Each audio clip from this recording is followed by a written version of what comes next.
Morning everyone, কেমন আছো তোমরা? আশা করি যে যেখানে আছো ভালো আছো, সুস্থ আছো। আজকে হচ্ছে শনিবার, শুভ রাখি পূর্ণিমা। সকলকে জানাই রাখি পূর্ণিমার অনেক অনেক শুভেচ্ছা, ভালোবাসা ও অভিনন্দন। আশা করি তোমরা যে যেখান থেকে আমার ভিডিও দেখছো সকলে খুব ভালো আছো আর সুস্থ আছো। আর আমি তো সকালবেলা উঠেই দেখো নিত্য নৈমিত্তিক পুজোর কাজে লেগে গেছি। এগুলো হলো গোপালের জামাগুলো ধুয়ে নিলাম। এবারে ঠাকুরের বাসনগুলো মেজে কমপ্লিট করে নিচ্ছি। সকালবেলা আগে তো উঠে ঠাকুরের কাজ করে নিতেই হবে, না হলে তো অসুবিধা হয়ে যায় বেলার দিকে করতে গেলে, জানো তো, তখন আর ইচ্ছা করে না।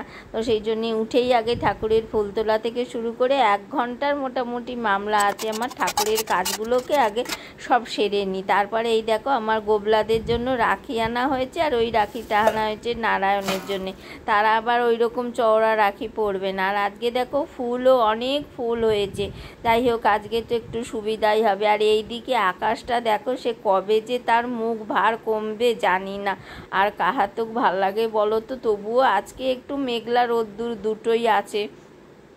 সকাল সকাল উঠতে হয়েছে আজকে অনেক, জানো তো। চাটা বসিয়ে দিয়েছি, আর চায়ের থেকে একটু গরম জল তুলে নিয়েছি। দাদার ওষুধ দেবো, যেহেতু আজকে রাখি পূর্ণিমা, দাদারও অনেক চাপ আছে, বেরোতে হবে সেই জন্যেই। আর আমি উঠেই আগে দেখো কালকে রাত্রিরে বালিশের ওয়ার বা বিছনা চাদর টাদর সব কেচে একবারে ভিজিয়ে রেখেছিলাম। আর আগে আমি এগুলোকে আগে মেলেই দিলাম, জানো তো। আবার কখন বৃষ্টি চলে আসবে, পূর্ণিমা, আর সেই জন্যে কাল রাত্রিরে তো তোমাদের দেখাতে পারিনি। বিছনার চাদর টাদর সব তুলে রেখেছিলাম, সেগুলো এখন কেচে দূরে দিয়ে দিলাম। আর এইদিকে দেখো মাথাটা আজকে সকাল সকাল আঁচড়ানোই হয়নি, সব কাজ সেরে তারপরে আঁচড়ানো। বললাম না আজকে একটু চাপ আছে, তাড়া আছে। দাদা একটু তাড়াতাড়ি উঠবে, চাটা হয়ে গেছে। ওইদিকে মাথাটা আঁচড়ে এসে দেখো দুজনের জন্য একটু চা নিয়ে নিলাম।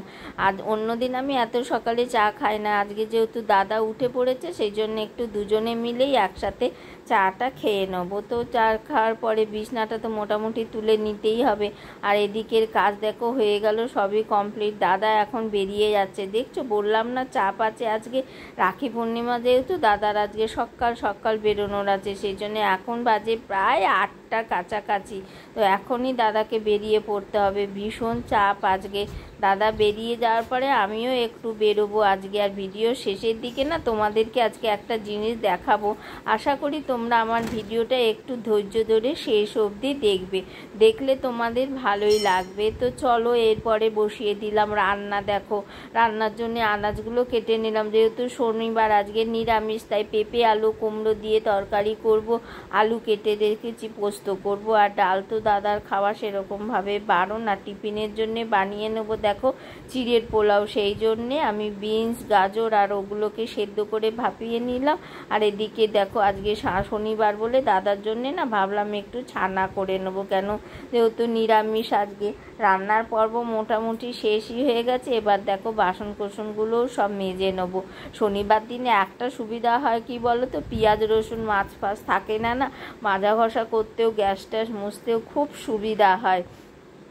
কার কার হয় জানি না, আমার তো খুবই সুবিধা হয় সত্যি। শনিবার হলে একদিন যেমন ভালো লাগে না নিরামিষের দিন, তেমনি আবার কিন্তু মাজা ঘষা রান্না বাড়ির জন্যে না খুব আনন্দ লাগে, খুব ভালো লাগে, জানো তো। এসব রোজ রোজ পেঁয়াজ রসুন তেলকালি আর ভালো লাগে না।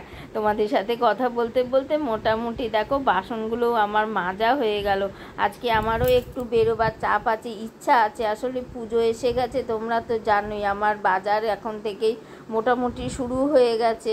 আর আমি আবার কি করি দেখো তো, রান্নাঘরটা বাসনপত্র ধুয়ে নিয়ে সব একটু জল পড়ে না, তাই জন্য আমি নিজে হাতে আর একবার করে সেই ঘর বাড়ি মোছার আগে হোক আর পরে হোক কাজকর্ম সেরে নিয়ে আমি এক চটকা না রান্নাঘরটা মুছে নিই, নালে যেন আমার ভালো লাগে না। এই দেখো রান্নাঘর মুছে ধুয়ে সব পরিষ্কার হয়ে গেছে। যেহেতু বেরোবো সেই জন্য আমি নিজেই একটু ঘর বাড়িটা না ঝাঁটমোট করে নিচ্ছি, কেন দিদি ভরসায় থাকলে অনেকখানি বেলা হয়ে যায় বেরোতে।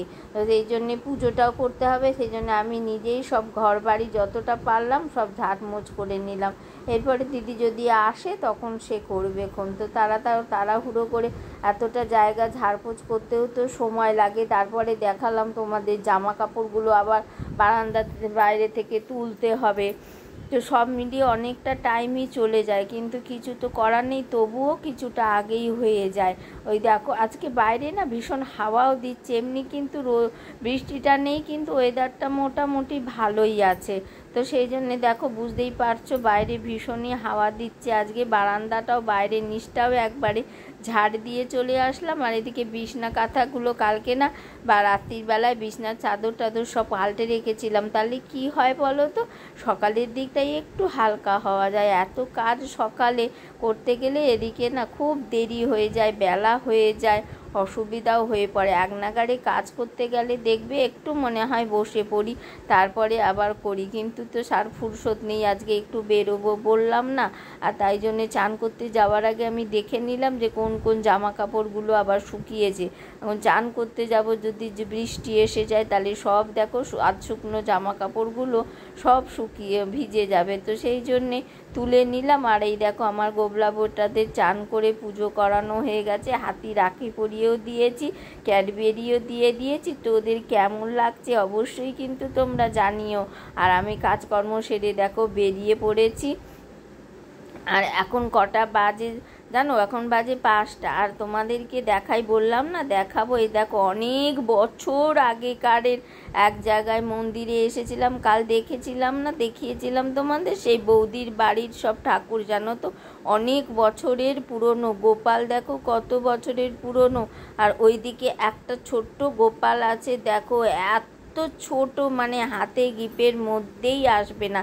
আর এইদিকে দেখো নারায়ণ ঠাকুর চোখ আঁকা, কত সুন্দর দেখতে লাগছে দেখছো।